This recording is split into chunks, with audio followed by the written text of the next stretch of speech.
What up, game? That did say game, right? Phew! Ha!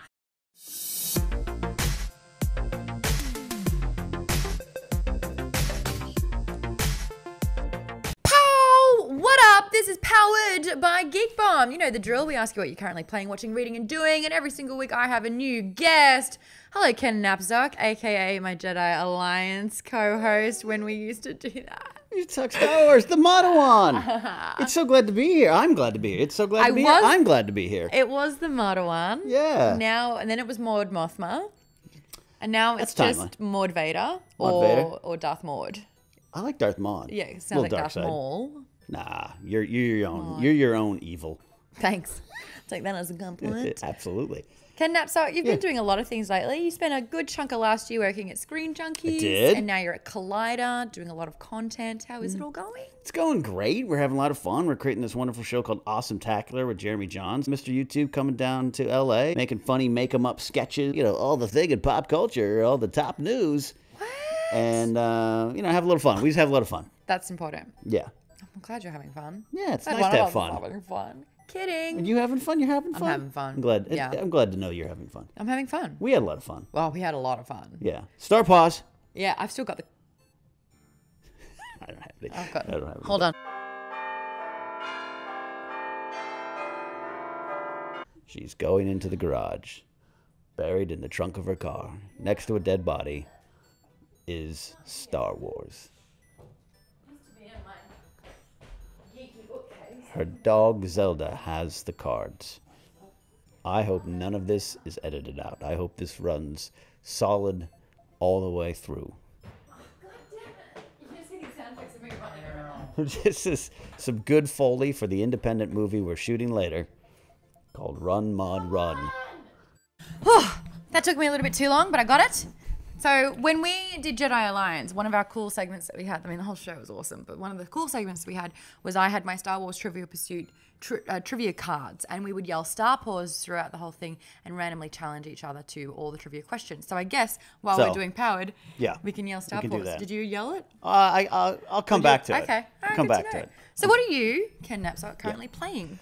You know what? I can give you a boring answer, and I can give you an even more boring answer. Sick. I'll take super boring for 200. It's super boring. Good. I am one of the last people in the universe playing Star Wars Battlefront. I'm still playing it? I play it regularly. Well, I had the DLC when Rogue One came out. The so Scarif it's like still download good. is awesome. Right. Okay. Who do you like to play as? I prefer the Empire overall in general. Same. Krennic's kind of fun to play.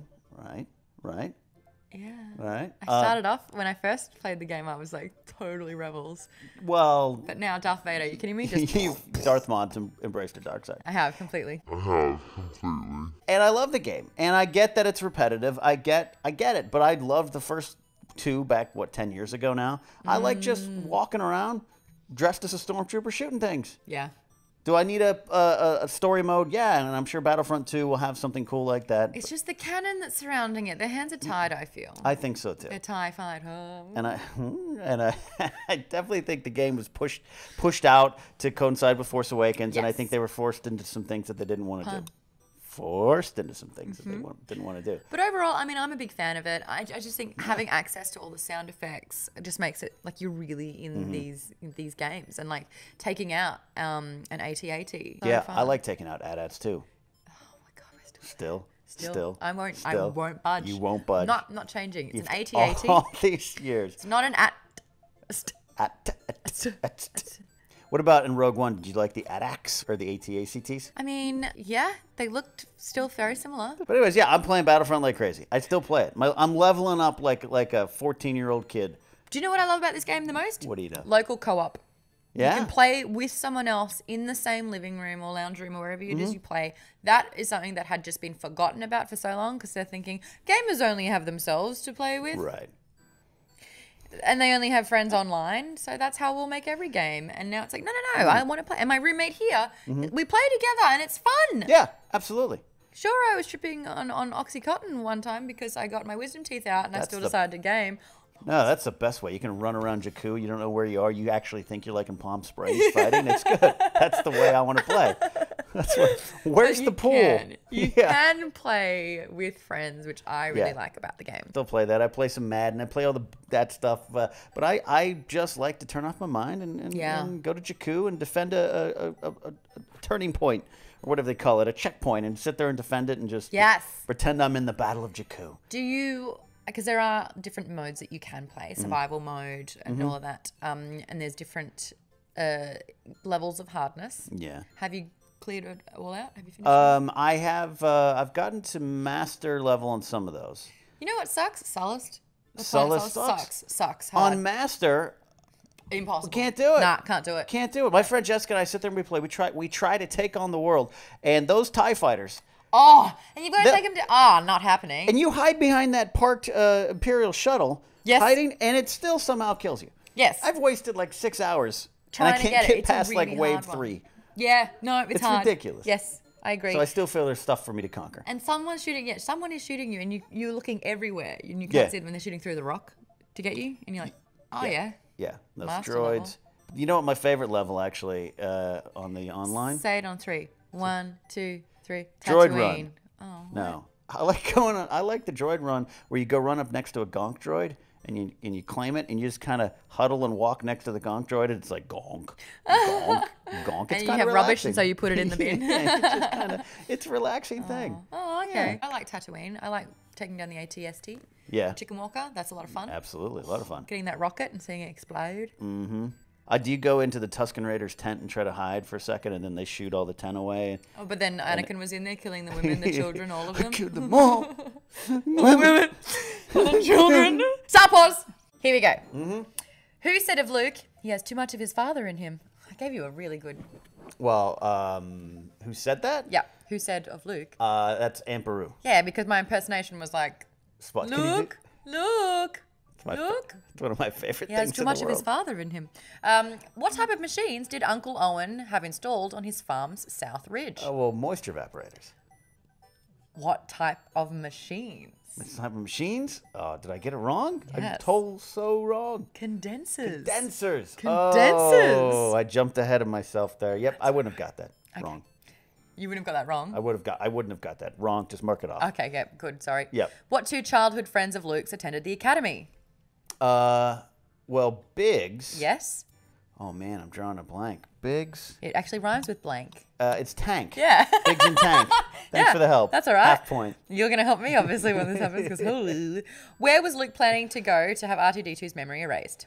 Anchorhead. That's exactly right. I wouldn't have got that. What language did Aunt Beru want her translator droid to speak? Oh, well, Luke, you got to get one that speaks bocce. That's it. What color was the milk served at Luke's farm? Well, and on Galen Urso's little hut, too, blue milk. I was going for cornflower blue. No, I'm kidding. It was blue. Well done. What was that? 5 out of 6? 5 out of 6. Nice. All right, cool. So that's what you're playing. What are you watching? I am watching. The last movie I watched was Moulin Rouge. I watched it because I just one night. I loved it. Had to see it. But you know what I'm just watching, and I don't know if you watch it. If you don't, we won't have a deep discussion on it. I am binge watching Gilmore Girls from season 1 on. Bye. Anyways, from season 1, I'm in end of season 4. I'd never seen this show. I decided I'm going to learn because everyone's all caught up in the reunion and I feel left out. So I started watching the adventures of Lorelai and Rory and Luke, and everyone always told me I'm a real life Luke. And now I get it. I'm kind of grumpy like him. I'm kind of, I don't run a coffee shop. Anyways, yeah, I'm deep into it. What happened? What happened to me? Yeah. I still watch other cool things. Is that this because Netflix put them all out there? And yeah, it was out there for me to take. That's so cool, man. Yeah. That's real cool. I'm just trying to figure it out. That's lovely. I didn't get there. I never watched the originals either. Yeah? And that's like apparently a secret phrase. I don't know what they're talking about. And apparently that's like it's 2 guys. Like, what are you, team Jake? Oh, team there's Logan. Steve. I don't know. Yeah. I haven't got to that part yet. I know of it. Because that's like season 5 stuff. Yeah, no, I'm going to recommend a few things for you to binge if you like. Well, yeah, start now. Right. Start right now. Did you do Westworld? I Wow. watched episode 1. I think I fell asleep twice. Never continued. Okay, fair. I think you could get into it, though. Yeah? Okay. What else to binge? I actually have been binging The Magician. The Magicians. It's kind of like a naughty Harry Potter. Finally. Finally, because when I watch Harry Potter, I was like, man, if they were shagging, this would be that much more better. Let me just say, Yeah? it is that much better. Yeah? They don't use wands. They use. Well, I do can tutting. imagine. They do tutting. So Tutting? it's like- What is that? I'll show you one. Ready? Okay. I learned some. Okay. That's one. And another one was something like, Is this... and then it goes out like that. Well, the first one looked like some sort of martial arts move. Thank you. And they cast spells doing that. What world is this set in? Like, where's this? Modern day England? It is in America. 60s Detroit? What is it? It's in a modern day America, but it's Narnia-esque in the fact Okay. that there is another world that was based on a childhood book, but it's actually real. And so they need to use the fictional book as like the blueprint Okay. to how to get to full Fillory. So all in the lore. That's all in the lore. They're Yeah. Okay. But like there is an academy that you can go Okay. to. Yeah. Where's this air? It's on Sci-Fi and the first season Netflix, which I binged in like 3 days. Okay. Yeah. I don't know It's if that's promising. my thing. It's my thing. It's promising to Definitely me. my thing. I don't know what gets me more, the shagging or the magic, but there's something about it. Well, what if the shagging was magical? Oh, man. Oh, you said the movie was Moulin Rouge. I had never seen it before, and I'm on this Oh. kick to... I kind of infamously, in my little circles, don't watch a lot of movies, which is odd because I work for Schmo Snow and Collider and work for Screen Junkies. Yes. So I've just been watching a lot of things I've missed over the last 15 years. What did you think of Moulin Rouge? I actually, at first, was very appreciative of it. It was such a hyper-realized world and kind of this... Baz Luhrmann. Yeah, Baz Luhrmann. When Ewan McGregor started singing Your Song, Elton John, one of my favorite little cheesy love songs. You were in. I was in. Yeah, okay. And I so got into it, and I felt it was like I was watching, it's a living piece of art. I felt I was living between the lines of poetry, where I just kind of really got into it. And by the end of it, I was very sad. Very Yeah. sad. Between Phantom Menace and Attack of the Clones, he was in Little Voice, which was a great movie. It's good stuff. Look it up. All right. Yeah. For Ewan. For For Obi. Ewan. 'Cause I want my Obi-Wan in the desert movie, so I'm going to watch as much Ewan as I can. I mean, there's 19 years, and something went down because he aged. He He aged. saw some shit. Are you watching Rebels? Yes, but I'm at the time of recording Mm-hmm. the first 3 episodes of season 3, and then saw Guerrero's part 1 and 2. Right, because when we were on Jedi Alliance, Rebels started, and Yes. you and I were a little dubious. I little didn't like New dubious. Dawn. We didn't like New Dawn. You were the one who coined the phrase "Chopper the fart bot." Yes. That's, that is all you. That's a wet fart. That is a wet droid fart. Chopper's grown on me a little bit. Love him. The show's grown on me a lot. Ezra's not as pathetic. He's not as pathetic. Yeah, he's he's grown been up a little whiny bit. one. Love Sabine. Love Love Kanan. Sabine. But yeah, the fact that they're going to show Obi-Wan in the desert gets me hope, man. Gives me some In hope. Rebels? In Rebels. What? Yeah, Obi-Wan versus Maul probably I mean, coming. we saw Obi in Clone Wars, and I think they did a bang-up job Absolutely. with him. Oh, my goodness. And James The- Arnold Taylor is the so great. Best voice. He Yeah. nailed that. Yeah. So, yeah, okay, I'm looking forward to it. Yeah. That'll be good. That's watching. So I'm watching that as well. Yeah. Doing a lot of watching, but I'm doing some reading too. What are you reading? Well, on the comic side, I have a lot of things on my pull list. I have a lot of Star Wars, and you and we could talk Star Wars for days. We could. So one of the things I'm reading is the new series Dr. Aphra, the archaeologist. Who's a fangirling? Little hard. fangirl over She's Vader. panting for some V. Yeah. As in Vader. That is her. So she has her own comic series now. Is that right? And Kieran They're Gillen really investing in her. is right. Yeah, Kieran Gillen is writing. He also wrote the Vader one, and it is great because it's a character that's never been on screen. This character pissed a lot of people off when it was first in the comics. It did. Yeah, it because did. it was so un-Star Wars-like. They're And it didn't look like Vader. It didn't seem authentic that Vader would have a fangirl hang around, even though he kept saying he was going to dispose of her after he, Right. used her for her brain. Yeah. She stuck around. Right. Kid stuck around. The character grew on me, too. I mean, I definitely like the character. I think it's important to have a character like that in Star Wars. And what's interesting about her, because she's an archaeologist and kind of, you can use that to tell stories. And already 2 issues in, they're delving into the past. Not quite Old Republic stuff, but they brought up some stuff. It's between New Hope and Empire. That's a good segue to go back. Yeah. All right. Yeah, it 'Cause it's could not be. technically an origin story. It's just Yeah. exposition. So I'm reading that. I'm Using reading excavation. Excavation. Yeah. And they're going to Yavin 4, too. They're going to the Rebel base, which is now abandoned. So Got it. we could get some answers. And it's a good series. And she grew on me, and the droids are there, too. They're killing, they're poisoning, they're torturing. Again, they thought that I was having a discussion where they thought that it was weird that Vader would have these two sidekicks that looked exactly like the droids that he created, but with like the evil attitude. Yeah. So it's like it's the Vader versions of C-3PO. 000, the first time you see him, like he is literally all black with red eyes, C-3PO, and you're like, I get it. Here we go. But he grows on you. There's a lot of things growing on me. I tell you what, yeah, K2SO really grew on me. He did too. Oh, it was great. He was the thing I was most afraid of going into the movie because I thought some of the stuff, the jokes didn't hit in the trailers for me. And then once you saw it in context and So are you reading any books? I am, because of our jobs.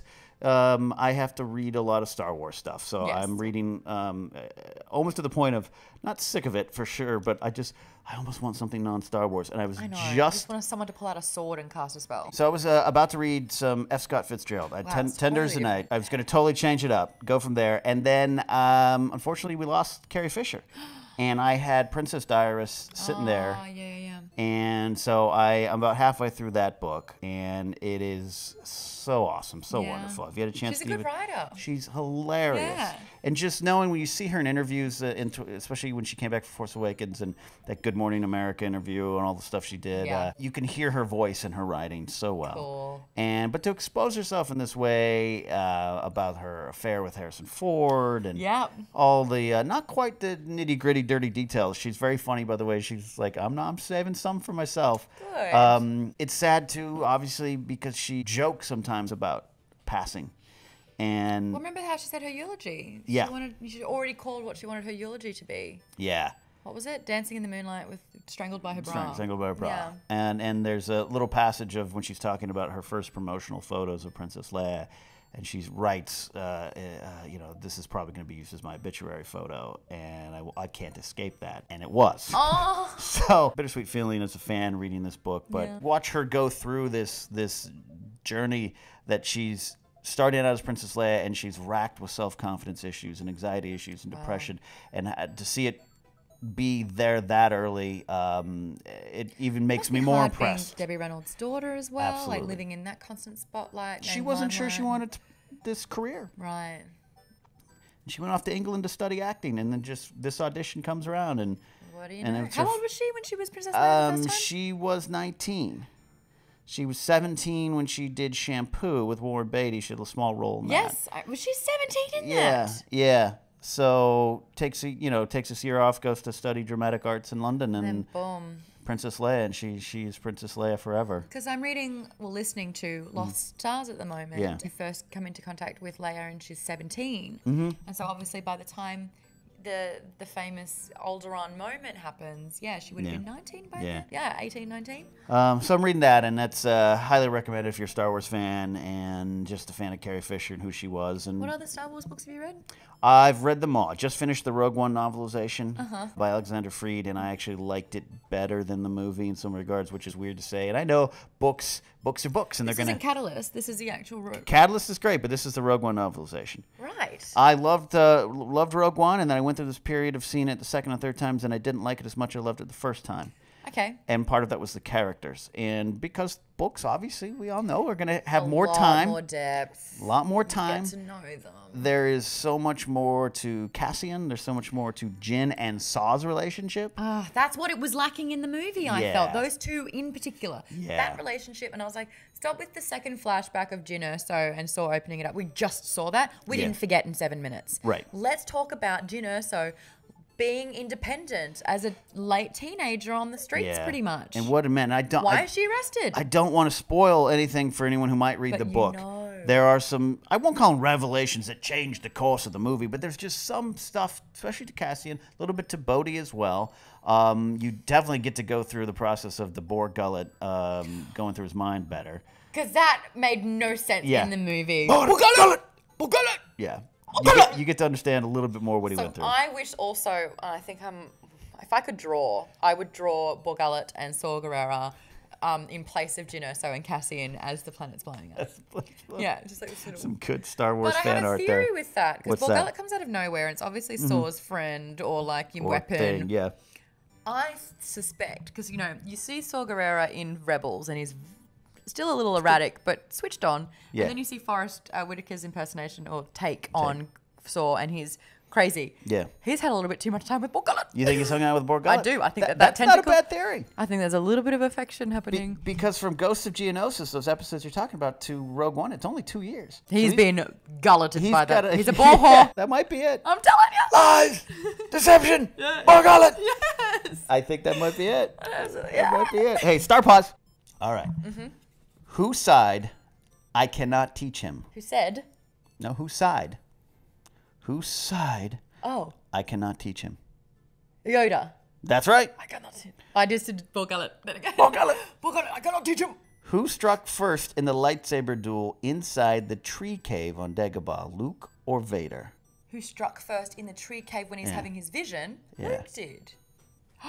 Vader did. Darth Vader. Vader struck first? Yeah, yeah. Whoops, my bad. What does Yoda tell Luke he will not need in the tree This cave? is all Dagobah stuff. It is. I don't like this moment. I thought it was a little bit not as great when I was a child. Okay, did it scare you, or you just... Yeah, I didn't really like when his head was in the mask. I didn't like that. Well, what did Yoda tell Luke he did not need in the tree cave? What he didn't need. What he didn't need. Can I have a hint? Remember, it rhymes with blank? Weapons? Weapons! Weapons is the Russian version of lightsaber. What place did Yoda describe as the domain of evil? The Death Star? Oh, no. Go with the theme here. Yeah, I am. Go with the theme. domain of evil. Yeah, what place did Yoda describe as the domain of evil? The cave. That's right. Thank you. What planet is inhabited Death by... Star was already blown up. Already, yeah. Yep. What planet is inhabited by snakes, lizards, and flying petrosaurs? Dagobah. That's right. That Get was out. easy. What was Yoda's 3-word response to Luke? You will be. I made up for it. I finally got my you did credit it. You back. did it. I think There's a couple of bung answers. I think in there the for actual me. answer is seagulls will hit your knees. But good job. I think you got all perfect. You beat me. I know I didn't. We tied though. We tied. I mean, tragically. I mean, I don't think I should have gotten a few of those, but a couple of hints astray. Yeah. Nicely done. Nicely stuff. done. Good Hey, stuff. if people want to continue the conversation about Star Wars and listen to your Star Wars podcast, where can they find that? Yeah, you can follow me at Ken Napzok because on doing. Twitter. Doing. That's This what is I'm you doing. doing. Yeah. Powered. But I have something called the Force Center podcast feed, which is me, Joseph Scrimshaw, and Jennifer Landa. We have like our main show. We have a show called Databank Brawl, where we take characters in canon and make them fight in an improv comedy kind of situation. Star Wars Ranked. Jennifer Landa does a great thing called Jedi Beat, which is kind of like a NPR of Star Wars. She's working on a big Carrie Fisher tribute episode. And we're gonna have you on too, so you and I can talk Star Wars again. Oh yeah. Because it's been I'll a bring long the time. cards. Bring the cards. We'll do Yeah. an honorary Star Pause. And my own podcast, The Napzok Files, is coming back. I have a Patreon page for that launch. You were on way back in the day. My goodness. It was You one and of the Alicia first, Malone. Yeah, one of the Yeah. first podcasts I feel like I did. Yeah. Yeah. And how I got to know you. I think it was right before Jedi Alliance. Yeah. We were doing that. So My that's coming goodness. back in full force in 2017. That would have been July, August 2013. Really? Then? Yeah. No. we 14. launched. 14. Did we launch in 14? 14. Comic-Con 2014 is where you and I kind of hung out for the first time, knowing we had to do this Star Wars show. Right. And we watched some Star Wars burlesque at that party. Remember that party and there's these girls dancing around like stormtroopers? Yes. Yeah. Yes, it was at the IGN. You Yes. put those on, and Yes. The Suicide You're there. Suicide Something. Girls. Well, I don't. Yeah, Suicide it was. Girls? I think it was. Yeah, Yeah. you're right. Suicide Girls. Yeah. Yep, they had the Star Wars one, and we Yep. were just like, well, this ain't half bad. Yeah. That's like Hello, what have Let's we talk some here? Star Wars. Thank you so much for joining me on Powered by Geek Bomb. Thank you. Hold on, at Ken Napzok on everything? Yep. Good, just double checking that you're doing the pushing of the buttons That's right right. now. Guys, yep. Cool. Bye. May the Force be with you.